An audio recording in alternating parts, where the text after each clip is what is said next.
Hi, loves. Before today's episode, I just wanted to come on here quickly and apologize because something has happened to the audio. So it is not as clear and loud as it normally is. So I do apologize. I've tried everything I can post edit.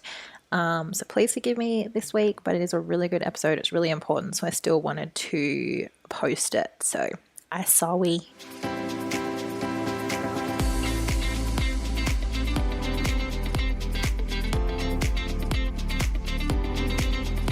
What's up, guys? Welcome back to another episode of the JD Remedy. Thank you so much for tuning in this week.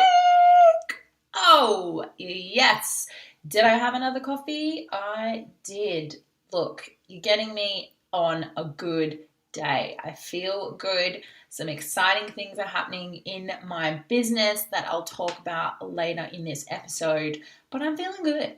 I'm feeling happy. I'm feeling energetic, which is very rare for me. Normally I'm sleepy and need a nap. How the hell is everyone? How's your week been?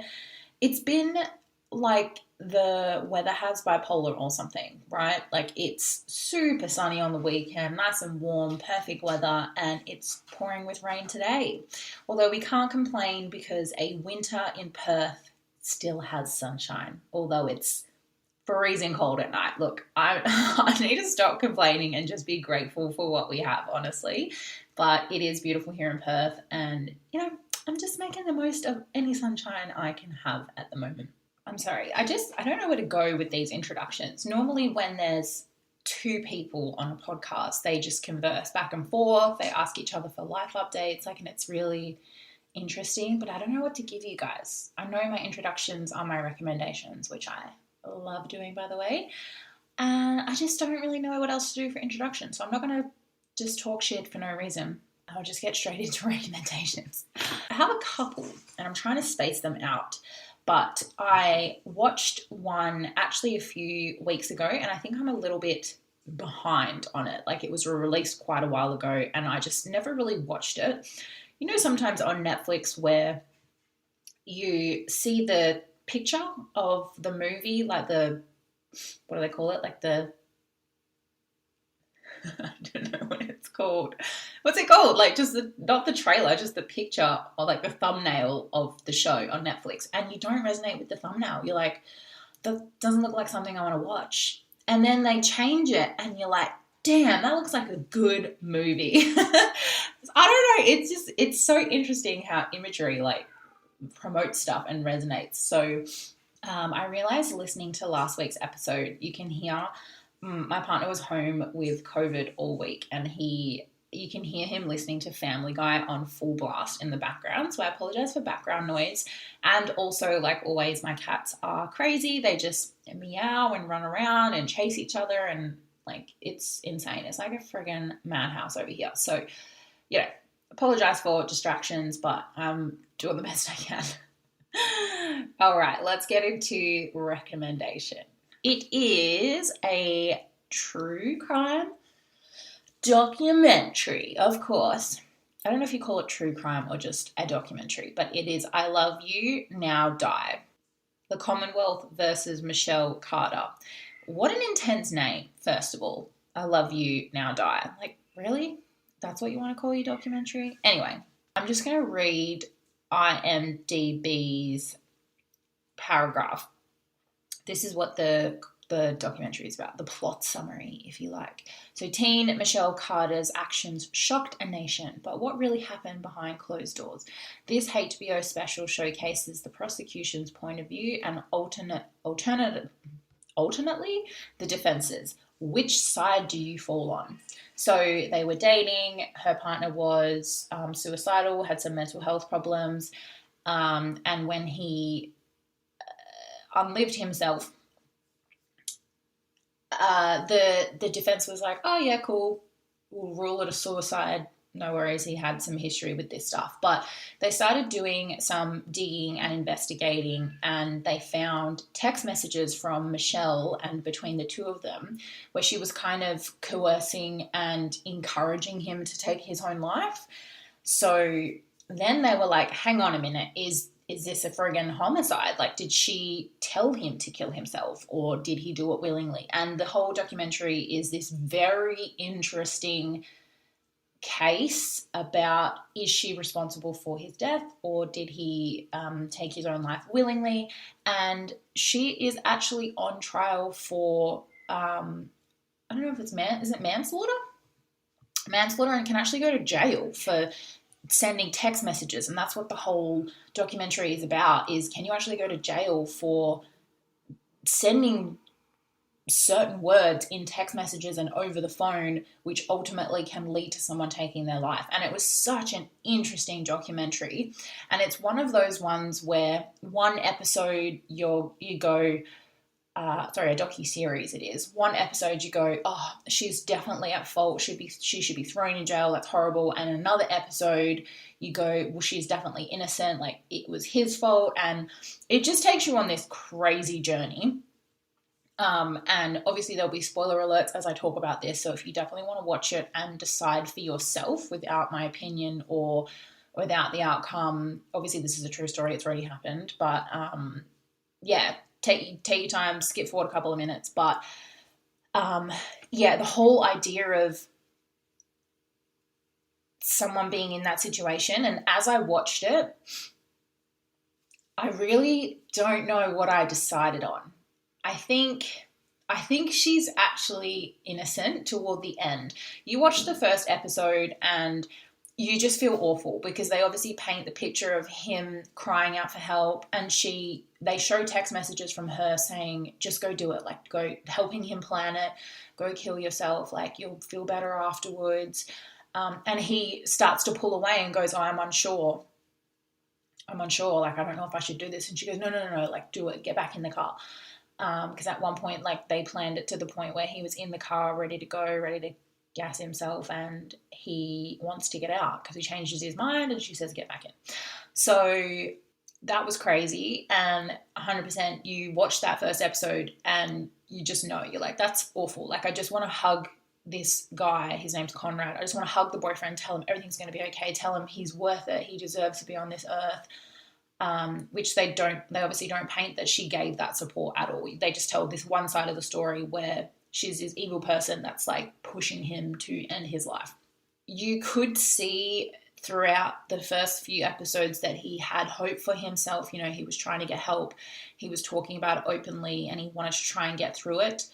And the whole thing of the documentary was, can you convince someone to take their own life? And is that grounds for manslaughter? And it was super interesting. I'm very interested in like law and mental health. And so this whole thing, as it came together, was so interesting. And the other side of the spectrum was it's like love bombing from him. And she was a very sweet, confident girl, like very shy. She very much liked the attention. She didn't have a lot of friends. So she clinged to Conrad and they connected instantly because she was kind of like, finally I have attention, someone really likes me. And it was that really young whirlwind romance where they meet each other once or something and they're like, oh, I love you so much, I would die for you, like I can't wait to have babies with you and marry you. They're very young and just like naive. So she was very much emotionally wrapped up in this. And as I watched the documentary, it started becoming, and then they showed her side of the story, which was, in the beginning, she was like, oh my God, are you okay? Like, can I get you help? I'm going to call your mum. Let's tell someone, like, I'm here for you. Please don't take your life. And then he would almost bait her every night. Like, if you don't hear from me, I've done it. And then not answer any of her phone calls. And she's up all night, like panicking, like, please answer the phone, are you okay? Like, genuinely concerned for him. And he would fuck with her head like that and just play games. And obviously you don't play games with that kind of shit. Like, that's not something to joke about, or it's not a laughing manner. And like, he was almost playing this game with her, like cat and mouse, like, am I dead? Am I alive? And just really fucking with her head. And then he ended up convincing her that, you know, I'm miserable on earth. I'm going to be so much happier when I pass. Don't you love me? Don't you want that for me? And obviously you could tell that she was, because her language completely changed in the text messages. You could tell that she went from genuinely concerned to, I love you so much, I want you to be happy, which then ultimately led her to being in this state of mind where she was agreeing that he should take his life because she loved him and she wanted him to be at peace or whatever. And, you know, they brought the whole thing into it that she was on medication for depression. Like, did the medication play into her decision making or anything like that? It was just, the whole case was so interesting. And it was, can you be manipulated into agreeing to help someone die? You know, even to the point where when he tried to pull out and was like, I don't want to do this, I'm scared, she then pushed him to do it further. That was the very turning point of, is she guilty? Is when he tried to pull out, she said, keep going. And it's interesting because in the text messages, like a few months before, he was like, I want to do it so much that if I like pussy out, if I try to pull out, I need you to be my rock. I need you to push me through this and hold my hand and tell me to do it and it's going to be okay. So she, you know, it comes down to moral decision. Like, do you really want to push your partner to do that? Like, of course you try everything you can to support them. But I tried not to be so judgmental. Like, I can imagine being so manipulated and emotionally just kind of in this turmoil with this guy of he's telling her all this stuff and like gaslighting her, and oh my God, I can imagine like how she got to the point of being like, just get back in the car and do it. But I can say from this point that I wouldn't do that, obviously, with my skills and training and empathy and just who I am as a person. But I definitely took my judgment away and considered how she could get to that position. And I stand by my opinion that I don't think it was malicious of her. I don't think it was her intent for him to like just be gone off this earth. I think she was doing it for him, and as sad as that sounds. But because the turning point in the case was he tried to pull out and tried to get out of the car and didn't want to go through with it, she said, get back in the car. And she was actually found guilty. They charged her with manslaughter because she said, get back in the car. And there's obviously more twists after that, which I'll leave it to you guys if you want to check it out for yourself. But yeah, she was found guilty because of text messages, and she was involved in someone's suicide or someone taking their own life because of coercion in a text message. And I just thought it was uncommon ground. Like even the courts and the defense lawyers and the judge were saying, we've never encountered this before. Like, it's a new age of communication, like text messages, phone calls, everything. Like, there's records of everything. We could read their whole conversation, hours and hours and hours of conversation, and someone could go to jail from what is said in a text message. So super interesting. Highly, highly, highly recommend it. So I Love You Now Die. It's on Netflix, so go check it out.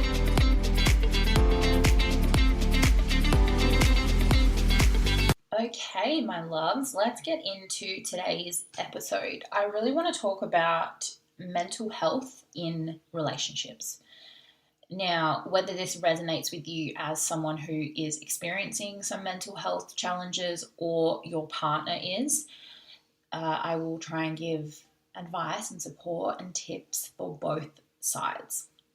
So, mental health in itself is such a challenging thing because although there are common symptoms, common lifestyle challenges, whatever you want to call it, I think everybody really experiences it different. Everybody processes it different, and everybody manages it different. I think everybody wants different support. So although there are some, similarities in and what to look out for, I again think communication is the most important thing, because you don't know what you need or want until you're going through it. And that goes for your partner as well, and the shit thing about depression or anxiety or whatever mental health challenges you're going through is you either don't want to talk about it, you don't know how to talk about it, or you can't be bothered talking about it. So I think support for your partner that's going through it, or just asking for support if you are going through it, is such a huge thing, because the more your partner feels supported, or the more that you feel supported whilst you're both going through this, is key in opening up or trying to figure out how to ask for help. But I think what I really want to acknowledge, I've obviously done a few episodes and videos on my YouTube about what it's like going through mental health, and we definitely understand and recognize that it is difficult. But I want to kind of flip the switch a little bit with this episode and acknowledge that it can be really difficult for your partner as well. And yes, you're important if you're going through mental health, and yes, it's challenging for you, and yes, your partner should be supportive. But let's talk about how to help your partner that's going through it, or how you can still look after yourself and self-care if you are the partner that's supporting someone that has mental health challenges. Especially if you've never had depression or anxiety, or you don't quite understand it, maybe you're not educated in the subject, or you've never met someone that's gone through it before.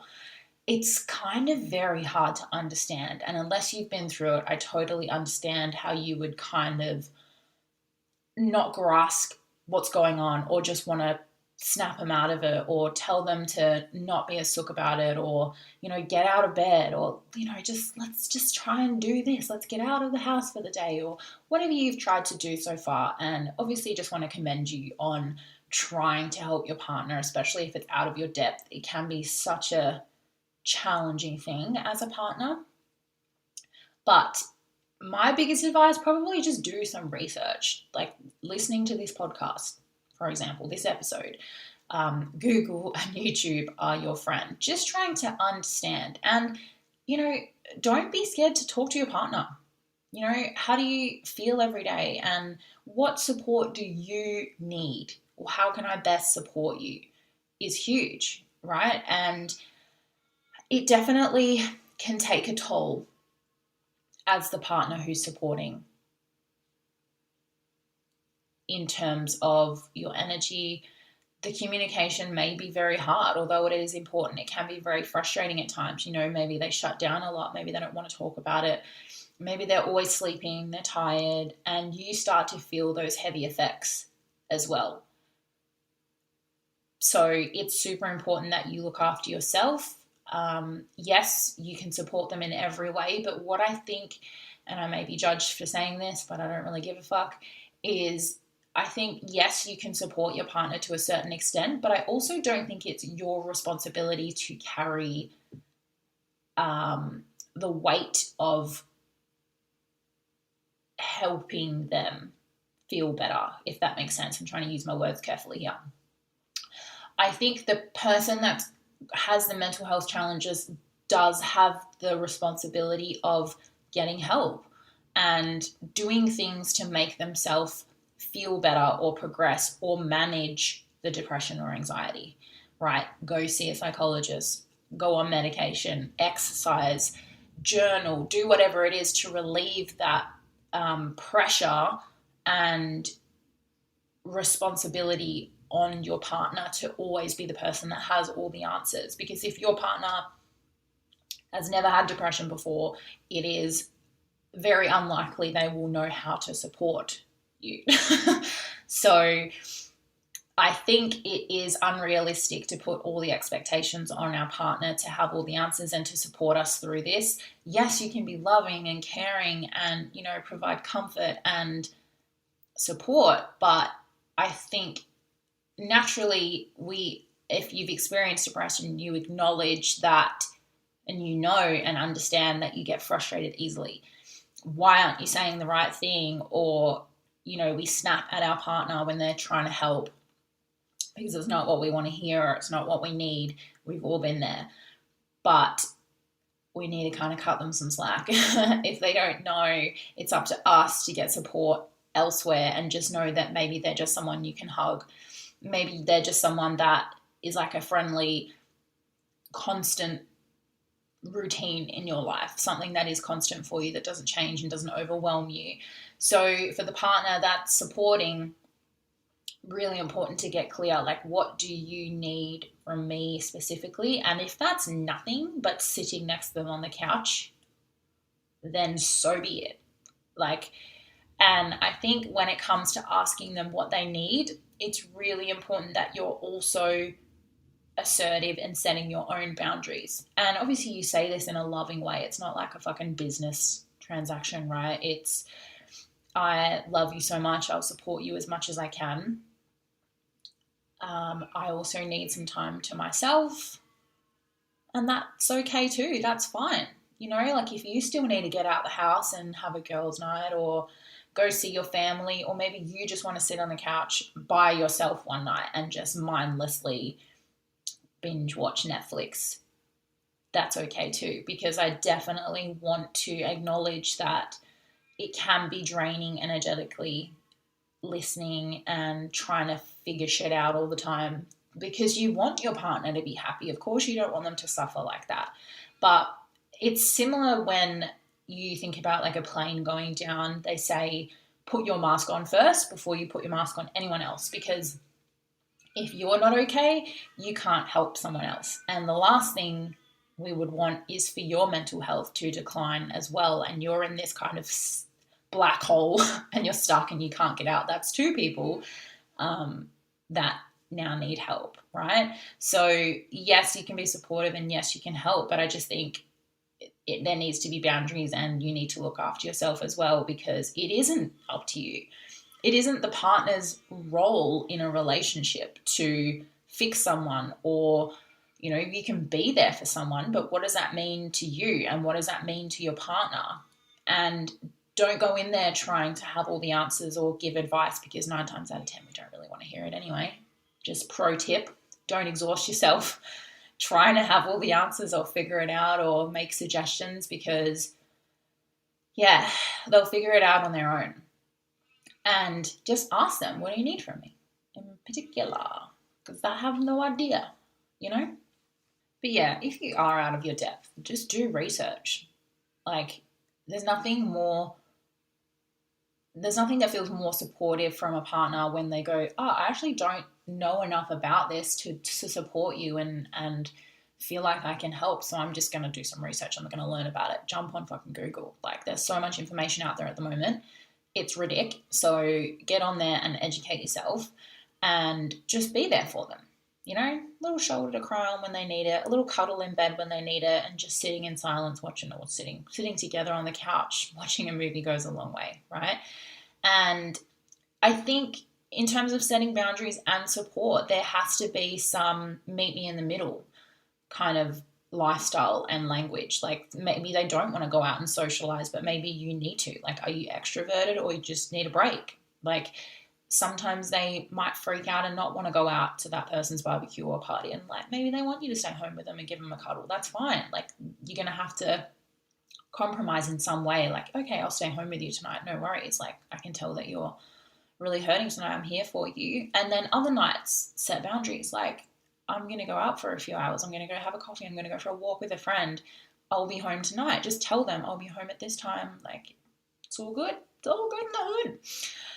And yeah, just making sure that home environment is safe for them, especially if someone's going through depression. Like, the last thing you fucking want is organising rages at your house on the weekend, like inviting 30 people back from the bar that you just met, or hosting parties and, huge family events. Like, just check in with them. How are you feeling? Are you up to conversations today? Are you like feeling all right? And if, that depression's not like this ongoing thing where every single day is just a black hole. There are some moments where they feel okay.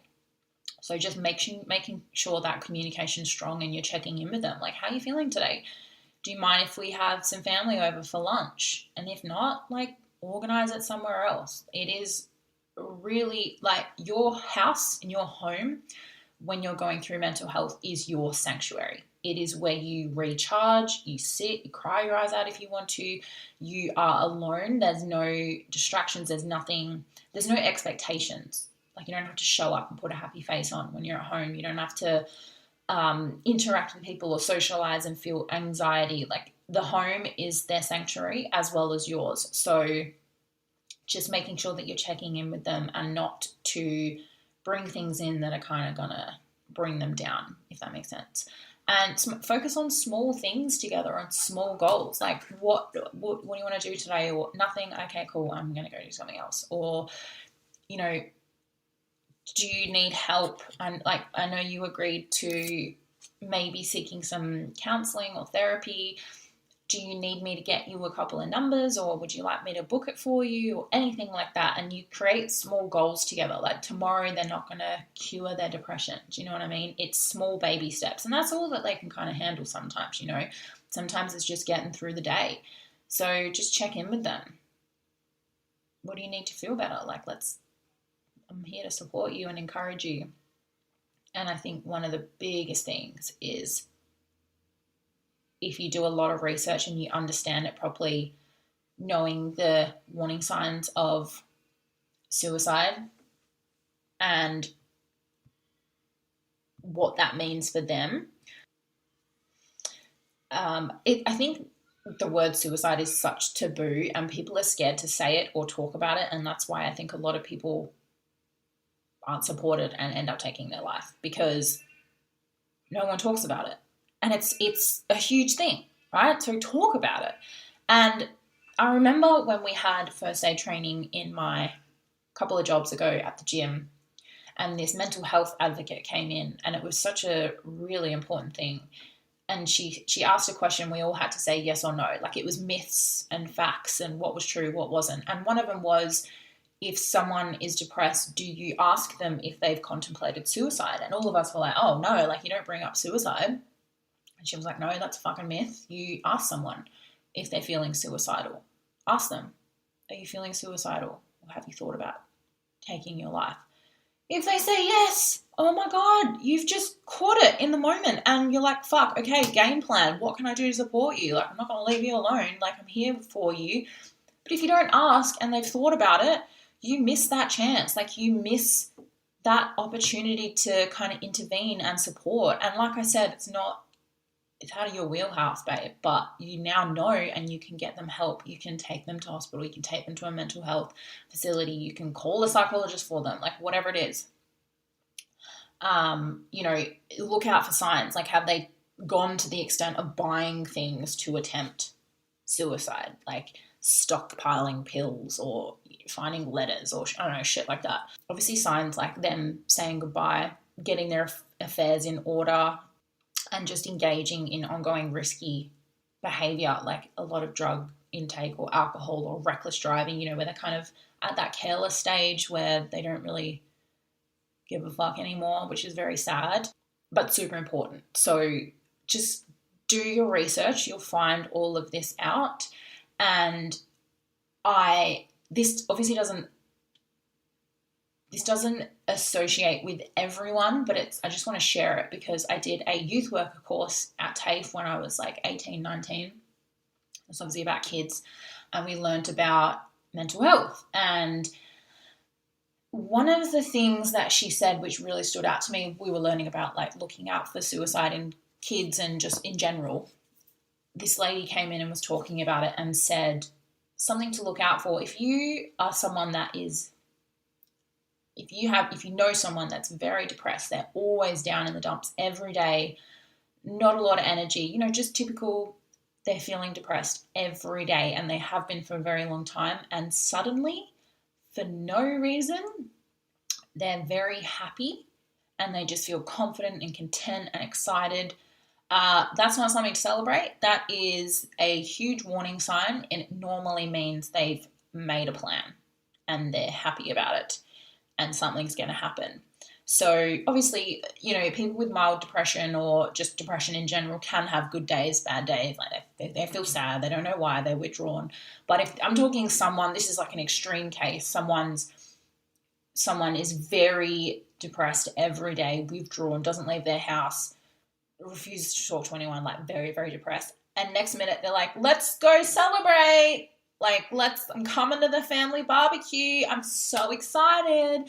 super happy. Yeah, I feel great. I'm very excited. Like I'm trying to paint this picture of one extreme to the next. That's like, oh yeah, like I'm glad you're feeling good, buddy. Like I'm coming over this afternoon. I can't wait. Like, what are we celebrating? I'm coming over. I'll be with you.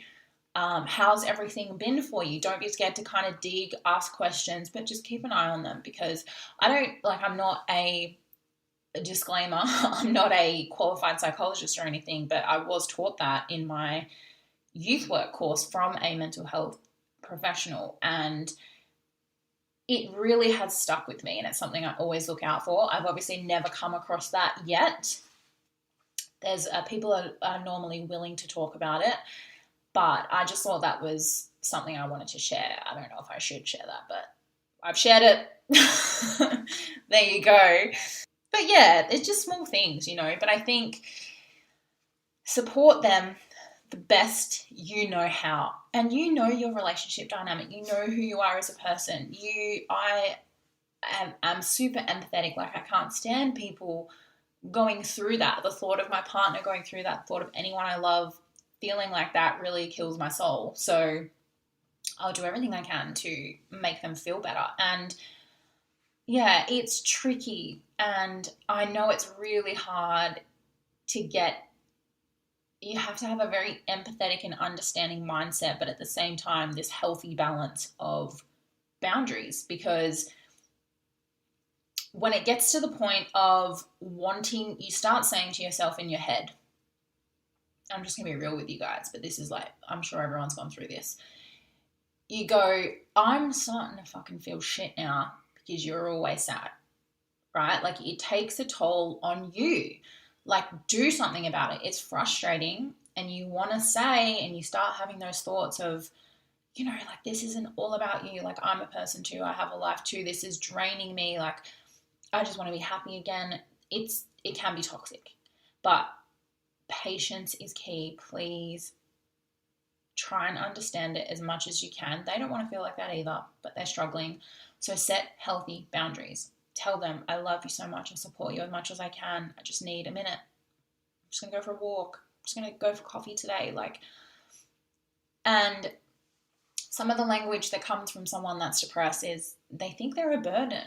So choose your words carefully. Choose what you share with them, because they already feel like they're a burden without us telling them that that's how we're feeling. Do you know what I mean? So it's this tricky walking on very thin ice experience, not only for the person going through depression, but the person supporting.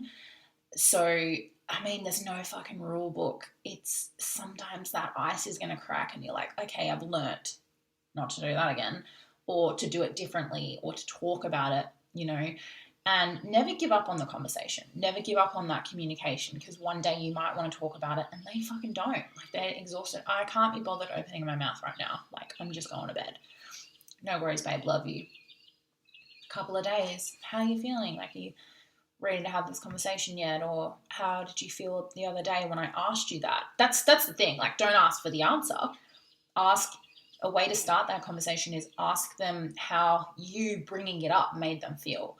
And they might say, I don't want to talk about it again. That's fine. But they might say, oh, I appreciate you wanting to know. And then the conversation stops. That's okay as well. Like, you're gradually like chipping away. Do you know what I mean? You're gradually building or breaking down whatever's there to ease them into talking about it. And again, I've spoken about this in my depression episode, which you should definitely check out if you want to know what depression is like, is they don't know what to say either when they're feeling depressed. They don't know the answers. They don't know what they need. They don't know what they need. They just need help. And if you haven't listened to that episode, and I know you will because it's super important, if your partner or someone you love is going through depression, it's the traffic light system. I've already spoken about it, but I'm going to speak about it again because it's fantastic. You get your partner to write a legend, like a key, with what they need or how they're feeling. And I call it the traffic light system. For example, like green, I'm feeling a bit shit today, but I'm all good. Just want to be left alone. Orange is, I'm feeling really depressed. I need some support, and then get them to explain what that support looks like. And red is, if I send you a red emoji or a red circle, in the emojis, it means like, not okay, get here now. And the point of opening this conversation is each color means something different for everyone else. Like I made my own key, I sent it to my mom, sent it to my partner. Mine has like 8 in it or something, and they're all different emojis. Like if I send you a green one, if I send you an orange one, if I send you a purple one, if I send you a yellow one, it means this, this, and this. Because when you're depressed, you don't know how to articulate how you're feeling or what you need in words. You either don't have the energy or your mind is cloudy. You just can't even fathom opening your mouth to talk. So you send the emoji. And if your partner or your family, whoever is supporting you, has that key, they go, okay, they've sent me a yellow love heart. That means fucking all systems go, I'm coming over. Or it means, okay, she's not feeling the best. I'm going to come over and watch a movie with her because she doesn't want to be alone. That also means she doesn't want me to talk. So I'm just going to come over with a block of chocolate and sit on the couch and we're going to binge watch Love Island or whatever it is. You know, so encourage them when they're in that state of like wanting to talk about things like, hey, I listened to this thing on this podcast where you write about your legend. Like, can you write me some stuff? Just so you don't have to think about it in the moment. You just send me, like you explain it to them. They don't have to think about anything. It's for their benefit, right? And their benefit in terms of how you can help.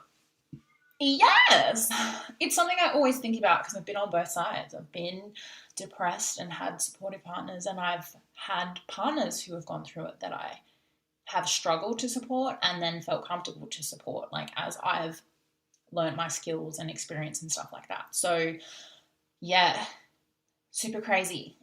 Also something that's just come to my mind is